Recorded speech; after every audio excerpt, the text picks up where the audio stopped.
Welcome to dear comrade YouTube channel.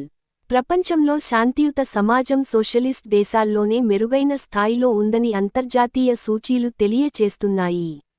ఆ దేశాల ఉత్థాన పతనాల గురించి ఉన్న అనేక ప్రశ్నలలో ఒకటి అభివృద్ధి మందగిస్తుంది అనేది. అంటే అభివృద్ధి కేంద్రీకరణ జరిగి 4-5 కంపెనీల కబంధ హస్తాల్లో జాతి సంపద ఉండాలా, లేక అంత్యోదయం జరిగి చిట్ట చివరి నిరుపేదల వరకు అభివృద్ధి ఫలాలు అందాలా? ఈ అంశం మానవ అభివృద్ధి, ఆకలి మరియు అవినీతి సూచీలలో అంతర్జాతీయ స్థాయిలో పెట్టుబడిదారీ దేశాలు ఎలా క్షీణించిపోతున్నాయో, అదే సమయంలో సోషలిస్టు దేశాలు ఎంత మెరుగైన శ్రేణులలో ఉన్నాయో తెలియచేస్తుంది. ఇది పెట్టుబడిదారీ దేశాల్లోని 90% ప్రజల సామాజిక, ఆర్థిక దుర్భర పరిస్థితిని తెలియచేస్తుంది.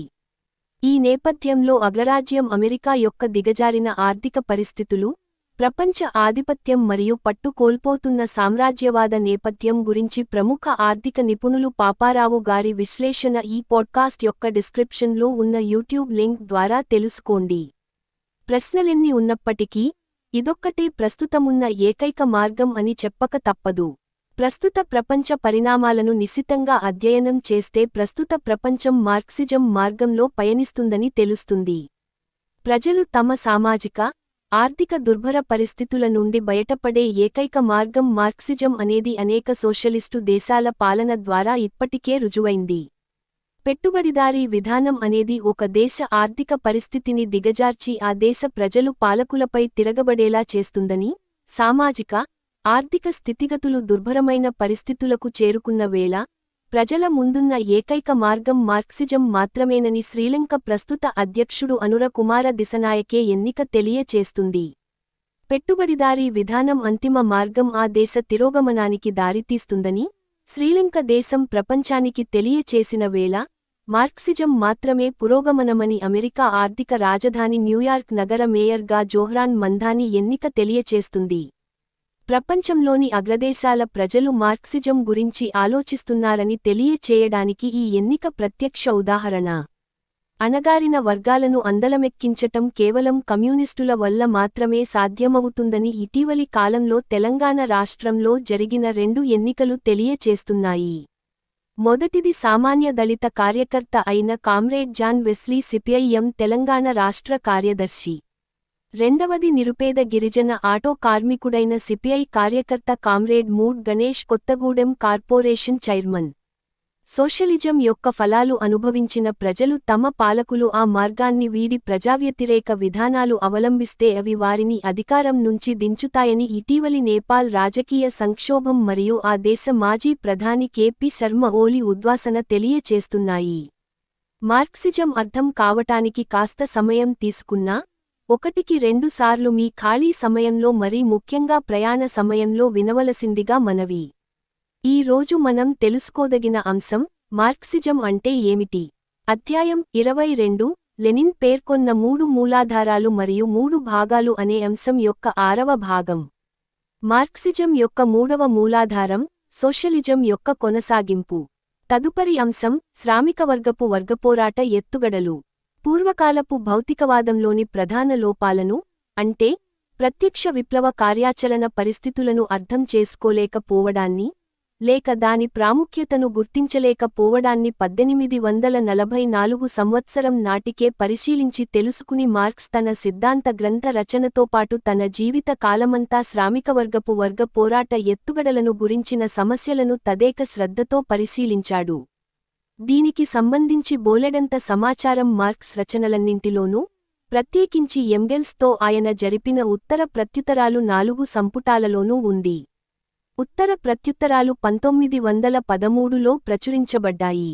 ఈ సమాచారాన్నంతనీ సేకరించి, సంకలనం చేసి, పరిశీలించి, అధ్యయనం చేయవలసిన పని ఇంకా చాలా ఉంది. అందుచేత ఇప్పుడు మనం ఈ విషయాన్ని గురించి అత్యంత సాధారణమైన క్లుప్తమైన గమనికలకు పరిమితం కావాల్సి ఉంటుంది.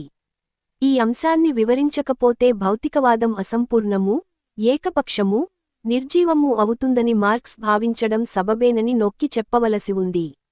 మార్క్స్ తన భౌతికవాద గతితార్కిక ప్రపంచ దృక్పథానికి ఖచ్చితంగా అనుగుణంగా ఉండేలాగా శ్రామికవర్గ ఎత్తుగడల మౌలిక కర్తవ్యాలను నిర్వచించాడు. ఒక నిర్దిష్ట సమాజంలోని వర్గాలన్నిటి మధ్య ఉన్న సంబంధాలన్నిటినీ మొత్తంగా వస్తుగతంగా లెక్కలోకి తీసుకోవడం, తత్పర్యవసానంగా ఆ సమాజం యొక్క వస్తుగత అభివృద్ధి దశను, ఆ సమాజానికి ఇతర సమాజాలకి ఉన్న సంబంధాలను పరిశీలించడం మాత్రమే పురోగామి వర్గం అవలంబించవలసిన సరైన ఎత్తుగడలకు ప్రాతిపదిక కాగలదు. అదే సమయంలో, అన్ని వర్గాలు, అన్ని దేశాలు స్థిరపడిపోయి ఉన్నవేనని కాకుండా, చలనశీలములని, అంటే అచల స్థితిలో కాకుండా చలన స్థితిలోనే ఉన్నట్టు భావించాలి. ఈ చలనం యొక్క నియమాలు ఆయా వర్గాల ఉనికి యొక్క ఆర్థిక పరిస్థితులను బట్టి నిర్ణయమవుతాయి. ఈ చలనాన్ని గతకాలం దృష్ట్యా మాత్రమేగాక, భావికాలం దృష్ట్యా కూడా పరిశీలించాలి. మెల్లగా జరిగే మార్పులను మాత్రమే గమనించే, పరిణామవాదుల, అపభ్రంశ దృక్పథంతోగాక, గతితార్కిక దృక్పథంతో పరిశీలించాలి. ఎంగెల్స్కి మార్క్స్ రాసినట్లు.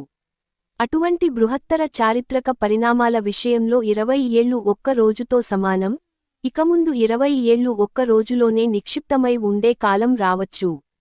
శ్రామికవర్గపు ఎత్తుగడలను, అభివృద్ధి యొక్క ప్రతి దశలోనూ, ప్రతి క్షణంలోనూ మానవ చరిత్రలో వస్తుగతంగా అనివార్యమైన గతితర్కాన్ని లెక్కలోకి తీసుకుంటూ ఒకవైపున రాజకీయ నిస్తబ్దత ఏర్పడే కాలాన్ని లేదా శాంతియుతం అనబడే నత్తనడక గమనపు కాలాన్ని పురోగామి వర్గం యొక్క వర్గచైతన్యాన్ని, బలాన్ని, సమరశీలతను పెంపొందించడానికి వినియోగించుకుంటూ, మరోవైపున ఈ వినియుక్త కృషినంతను ఈ వర్గ పురోగమనపు అంతిమ లక్ష్యసాధన దిశగా నడిపించడం కోసమూ 20 ఏళ్లు ఒక్క రోజులోనే నిక్షిప్తమయ్యే మహత్తర కాలంలో నిర్వర్తించవలసిన మహత్తర కర్తవ్యాలకు అచలనాత్మక పరిష్కారాలను కనుగొనే శక్తి సామర్థ్యాలను ఈ వర్గంలో కలిగించడం కోసమూ వినియోగించుకుంటూ ఉండాలి.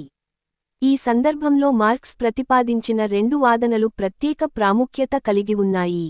వాటిలో ఒకటి, తత్వశాస్త్ర దారిద్ర్యం అనే మార్క్స్ గ్రంథంలో ఉంది. అది శ్రామికవర్గపు ఆర్థిక పోరాటాన్ని, ఆర్థిక సంస్థలను గురించినది. రెండవ వాదన, కమ్యూనిస్టు ప్రణాళిక లో ఉంది. అది శ్రామికవర్గపు రాజకీయ కర్తవ్యాల గురించినది. మొదటి వాదన ఇలా ఉంది: భారీ పరిశ్రమ ఒకరితో ఒకరికి పరిచయం లేని ప్రజాసమూహాన్ని ఒకచోట గుమిగూరుస్తుంది. పోటీ వల్ల వారి స్వప్రయోజనాలు భేదిస్తాయి, కాని కూలీ రేట్లు పడిపోకుండా నిలబెట్టుకోవడం అనే ప్రయోజనం, వారి యజమానికి వ్యతిరేకంగా వారందరికీ ఉన్న ఈ ఉమ్మడి ప్రయోజనం ప్రతిఘటించాలి అనే ఉమ్మడి ఆలోచన వారిని ఐక్యపరుస్తుంది, కలయికను ఏర్పరుస్తుంది. మొదట విడివిడిగా ఉండి, తరువాత గ్రూపులుగా ఏర్పడిన ఈ కలయికలు ఎల్లప్పుడూ ఐక్యమై ఉండే పెట్టుబడిని ఎదుర్కోవలసి వచ్చేసరికల్లా కూలిరేట్లను నిలబెట్టుకోవడం కంటే కూడా కలయికను నిలబెట్టుకోవడమే వారికి, అంటే కార్మికులకి, మరింత అవసరం అవుతుంది. ఈ పోరాటంలో, నిజమైన అంతర్యుద్ధంలో, రానున్న యుద్ధానికి అవసరమైన శక్తులన్నీ ఐక్యమై అభివృద్ధి చెందుతాయి. ఈ స్థితిని చేరుకోగానే ఈ కలయిక రాజకీయ స్వభావాన్ని సంతరించుకుంటుంది. రానున్న అనేక దశాబ్దాల వరకు, రానున్న పోరాటానికి, శ్రామికవర్గం తన శక్తులను సన్నద్ధపరిచే దీర్ఘకాలం అంతటికీ ఆర్థిక పోరాటము, ట్రేడ్ యూనియన్ ఉద్యమము అనుసరించవలసిన కార్యక్రమము, అవలంబించవలసిన ఎత్తుగడలు ఇందులో ఉన్నాయి. దీనినంతని బ్రిటీషు కార్మికోద్యమం నుంచి మార్క్స్, ఎంగెల్స్లు ఇచ్చిన అనేక ఉదాహరణలతో పోల్చి చూడాలి. ఏ విధంగా పారిశ్రామిక సౌభాగ్యం శ్రామిక వర్గాన్ని కొనివేయడానికి చేసే ప్రయత్నాలకు దారితీస్తుందో, ఏ విధంగా వారిని పోరాటం నుంచి మరలించి పక్కదారి పట్టించడానికి దారితీస్తుందో, ఈ సౌభాగ్యం మొత్తం మీద కార్మికులను ఎలా దుర్నీతిపాలు చేస్తుందో, బ్రిటిషు కార్మికవర్గం ఏ విధంగా బూర్జువా గా తయారైందో, అన్ని దేశాల కంటే అత్యంత ఎక్కువ బూర్జువా దేశమైన ఈ దేశం అంతిమంగా బూర్జువా ప్రభువర్గాన్ని, బూర్జువా వర్గంతో పాటుగా బూర్జువా శ్రామికవర్గాన్ని కలిగి ఉండడానికి ఉద్దేశించినట్లు కనబడుతుంది. ఏ విధంగా బ్రిటీషు కార్మికోద్యమ విప్లవశక్తి నీరు కారిపోతుందో, బ్రిటీషు కార్మికులు స్పష్టంగా కనిపిస్తున్న తమ బూర్జువా అంటువ్యాధిని వదిలించుకోడానికి బహుశా చాలా కాలమే వేచి ఉండడం ఎలా అవసరమవుతుందో, ఏ విధంగా బ్రిటిషు కార్మికోద్యమానికి చార్టిసు సత్తువ లోపించిందో, ఏ విధంగా బ్రిటిషు కార్మిక నాయకులు రాడికల్ బూర్జువాకి కార్మికునికి మధ్యస్థంగా ఉండే రకంగా తయారవుతున్నారో బ్రిటను యొక్క గుత్తాధిపత్యం మూలంగానూ, ఆ గుత్తాధిపత్యం ఉన్నంత కాలమూనూ ఏ విధంగా బ్రిటిషు కార్మికుడు కదలడో మార్క్స్, ఎంగెల్సులు పేర్కొన్నారు. కార్మికోద్యమం యొక్క మొత్తం గమనం, దాని పర్యవసానం, సందర్భంగా ఆర్థిక పోరాటపు ఎత్తుగడలు ఆశ్చర్యకరమైనంత విస్తృతమైన, సమగ్రమైన, గతితార్కికమైన, నిజంగా విప్లవాత్మకమైన దృక్పథం నుంచి ఇక్కడ పరిశీలించబడ్డాయి. రాజకీయ పోరాటపు ఎత్తుగడల గురించిన మౌలిక మార్క్సిస్టు సూత్రాన్ని, కమ్యూనిస్టు ప్రణాళిక, ఇలా నిర్వచించింది: కమ్యూనిస్టులు కార్మికవర్గం యొక్క తక్షణ లక్ష్యాలను సాధించడానికి తాత్కాలిక ప్రయోజనాలను అమలు పరచడానికి పోరాటం చేస్తారు. కానీ వాళ్లు వర్తమాన ఉద్యమంలో ఆ ఉద్యమం యొక్క భవిష్యత్తును ప్రతిబింబిస్తూ, ఆ భవిష్యత్తు పట్ల కూడా శ్రద్ధ వహిస్తారు. ఈ కారణం వల్లనే 1846లో పోలండులోని క్రాకోవ్ తిరుగుబాటును లేవదీసిన వ్యవసాయ విప్లవ పార్టీనే 1848లో మార్క్స్ బలపర్చాడు. జర్మనీలో 1848 నుండి 49లో అతివాద విప్లవ ప్రజాస్వామిక వాదులను మార్క్స్ బలపర్చాడు. ఎత్తుగడలను గురించి తానప్పుడు చెప్పిన మాటలను తరువాత ఎన్నడూ ఉపసంహరించుకోలేదు. జర్మన్ బూర్జువా వర్గం మొదటినుంచీ కూడా ప్రజలకు ద్రోహం చేసే ధోరణి నే కలిగి ఉందని, రైతాంగంతో సయోధ్య కలిగి ఉంటే మాత్రమే బూర్జువావర్గం తన లక్ష్యాలను పూర్తిగా సాధించగలిగి ఉండేది, పురాతన సమాజపు కిరీటధారులైన ప్రతినిధులతో రాజీపడతారని ఆయన అభిప్రాయపడ్డాడు. బూర్జువా ప్రజాతంత్ర విప్లవ యుగంలో జర్మన్ బూర్జువా వర్గపు వర్గస్థానాన్ని మార్క్స్ ఈ కింది విధంగా విశ్లేషించాడు: సందర్భవశాత్తు విశ్లేషణ, తిరోగామి చలవ పార్శ్వం నుంచి మాత్రమేగాక, చలన స్థితిలో ఉన్న సమాజాన్ని పరిశీలించే భౌతికవాద పద్ధతికి మచ్చుతునక, తనలో తనకే విశ్వాసం లేకుండా, ప్రజలలో విశ్వాసం లేకుండా, పైస్థానాలలో ఉన్నవారిని గురించి గొణుగుతూ, కిందనున్నవారిని చూసి భయంతో వణకిపోతూ, ప్రపంచ కల్లోలం అంటే హడలిపోతూ, ఏ సందర్భంలోనూ శక్తిలేక, అన్ని సందర్భాలలోనూ అభిప్రాయ చౌర్యం చేస్తూ చొరవ అనేది లేకుండా, బలిష్ఠులైన ప్రజలలోని తొలి యౌవనోత్సాహపు ఉద్వేగాలకు విధివశాత్తూ నాయకత్వం వహించవలసి వచ్చి, వాటిని తన వృద్ధాప్యపు ప్రయోజనాల కోసం మళ్లింపజూస్తున్న పాపిష్టి ముసలివాడు. 20 ఏళ్ల తరువాత ఎంగెల్స్కు రాసిన ఉత్తరంలో స్వాతంత్ర్యం కోసం పోరాడవలసి రావడం కంటే బానిసత్వంతో కూడిన శాంతేమెరుగు అని బూర్జువా వర్గం ఎంచుకోవడం మూలంగానే 1848 విప్లవం విఫలమైందని మార్క్స్ రాశాడు. 1848 నుండి 49 విప్లవ కాలం అంతమొందిన తరువాత విప్లవ ప్రయత్నాలనన్నిటినీ మార్క్స్ వ్యతిరేకించాడు. షాప్పేర్, విల్డీహ్లిద్దరికీ వ్యతిరేకంగా ఆయన జరిపిన పోరాటం, పైకి శాంతియుతం గానే కనబడుతూ నూతన విప్లవాల కోసం సన్నద్ధం అవుతున్న నూతన దశలో పనిచేసే సామర్థ్యాన్ని సంపాదించుకోవాలని నొక్కి చెప్పాడు. ఈ పని ఏ సరళిలో కొనసాగింపబడాలని మార్క్స్ ఉద్దేశించాడో అది 1856లో అభివృద్ధి నిరోధక శక్తులు జర్మనీలో ప్రబలంగా ఉన్న అంధకార యుగ పరిస్థితిని గురించి ఆయన వేసిన అంచనాలో తెలుస్తుంది. జర్మనీలోని పరిస్థితి అంతా శ్రామికవర్గ విప్లవాన్ని మరో రైతుయుద్ధం ద్వారా బలపర్చే అవకాశం మీద ఆధారపడి ఉంటుంది. విప్లవం పూర్తికాకుండా ఉన్నంతకాలమూ మార్క్స్ తన దృష్టినంతా రైతాంగం యొక్క ప్రజాస్వామిక శక్తిని అభివృద్ధి పరచడానికి సోషలిస్టు శ్రామికవర్గం అవలంబించవలసిన ఎత్తుగడల పైనే కేంద్రీకరించాడు. సందర్భవశాత్తు భూస్వాముల పట్ల, ప్రష్యన్ జాతీయవాదం పట్ల లాసాల్ సహిష్ణుతను ప్రదర్శించుతున్నందువల్ల అతని వైఖరి వస్తుగతంగా చూస్తే కార్మికవర్గ ఉద్యమాన్ని యావత్తునూ ప్రష్యాకు అప్పగింత పెట్టి ద్రోహం చేయడమే అని మార్క్స్ అభిప్రాయపడ్డారు.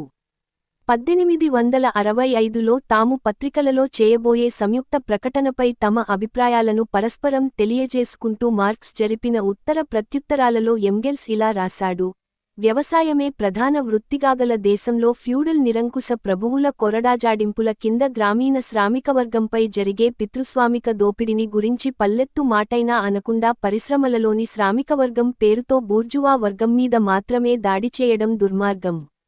1864 నుండి 1870 వరకు జర్మనీలో బూర్జువా ప్రజాతంత్ర విప్లవం ముగింపుకు వచ్చే కాలంలో ప్రష్యన్, ఆస్ట్రియన్ దోపిడీ వర్గాలు పైనుంచే ఈ విప్లవాన్ని ఏదోవిధంగా పూర్తి చేయడానికి ప్రయత్నిస్తూ ఉండిన కాలంలో బిస్మార్క్తో సరససల్లాపాలు జరుపుతూండిన లాసాలు ఖండించడమేగాక, ఆస్ట్రియన్ అభిమానతత్వం లోకి దిగజారి ప్రత్యేకతావాదాన్ని సమర్థిస్తూ ఉండిన లీబ్నెల్ను కూడా మందలించి సరిదిద్దాడు మార్క్స్. బిస్మార్క్, ఆస్ట్రియన్ అభిమానులను కూడా ఒకే విధమైన నిర్దాక్షిణ్యంతో ఎదిరించి పోరాడే విప్లవాత్మకమైన ఎత్తుగడలు, విజేత అయిన ప్రషియన్ భూస్వామికి అనుకూలమైనవి కాకుండా అతనికి కూడా వ్యతిరేకంగా ప్రషియన్ సైనిక విజయాలు సృష్టించిన పరిస్థితులలో విప్లవ పోరాటాన్ని తక్షణమే తిరిగి ప్రారంభించగలిగే ఎత్తుగడలు కావాలని మార్క్స్ గట్టిగా కోరాడు. 1870 సెప్టెంబరు 9 నాటి ఇంటర్నేషనల్ ప్రఖ్యాత విజ్ఞప్తిలో అకాల తిరుగుబాటు ప్రారంభించవద్దని ఫ్రెంచి శ్రామికవర్గాన్ని మార్క్స్ హెచ్చరించాడు. కానైతే 1871లో తిరుగుబాటు జరిగినప్పుడు స్వర్గాన్నే ముట్టడిస్తున్న ప్రజానీకపు విప్లవాత్మక చొరవను ఉత్సాహంతో కొనియాడాడు. మార్క్స్ యొక్క గతితార్కిక భౌతికవాద దృక్పథం నుంచి చూస్తే అనేక ఇతర పరిస్థితులలో లాగనే ఆ పరిస్థితిలో విప్లవాత్మక చర్యకు సంభవించిన ఓటమి శ్రామికవర్గ పోరాటపు సాధారణ గమనంలోనూ పర్యవసానంలోనూ ఇదివరకే ఆక్రమించిన స్థానాన్ని వదులుకొని పోరాడకుండా లొంగిపోవడం కంటే తక్కువ కీడు అవుతుంది.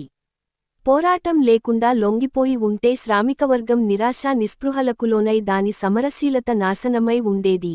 రాజకీయంగా స్తబ్దత ఏర్పడి బూర్జువా న్యాయమే ప్రబలమైన కాలంలో చట్టసమ్మతమైన పోరాట పద్ధతులను అవలంబించడాన్ని పూర్తిగా గుర్తించిన మార్క్స్ 1877లోనూ 1878లోనూ సోషలిస్టు వ్యతిరేక చట్టం అమలులోకి వచ్చిన తరువాత మోస్ట్ ఉపయోగించిన విప్లవకర పదజాలాన్ని నిశితంగా ఖండించాడు. అంతేగాక అధికారయుత సోషల్ డెమోక్రటిక్ పార్టీలో తాత్కాలికంగా వచ్చిన అవకాశవాద ధోరణిని కూడా ఇంచుమించు అంతే నిశితంగా ఖండించాడు. అప్పుడు అధికారయుత సోషల్ డెమోక్రటిక్ పార్టీ సోషలిస్టు వ్యతిరేక చట్టానికి జవాబుగా రహస్య పోరాటాన్ని చేపట్టడానికి తన దృఢ నిశ్చయాన్ని, పట్టుదలను, విప్లవాత్మక ఉత్సాహాన్ని, సంసిద్ధతను ప్రదర్శించలేదు. వీక్షకులకు మరింత ఉపయోగమైన సమాచారం అందించుట కొరకై తగిన సలహాలు, సూచనలతో పాటు సద్విమర్శలను క్రింద కామెంట్ విభాగంలో తెలియచేయండి. లాల్ సలాం.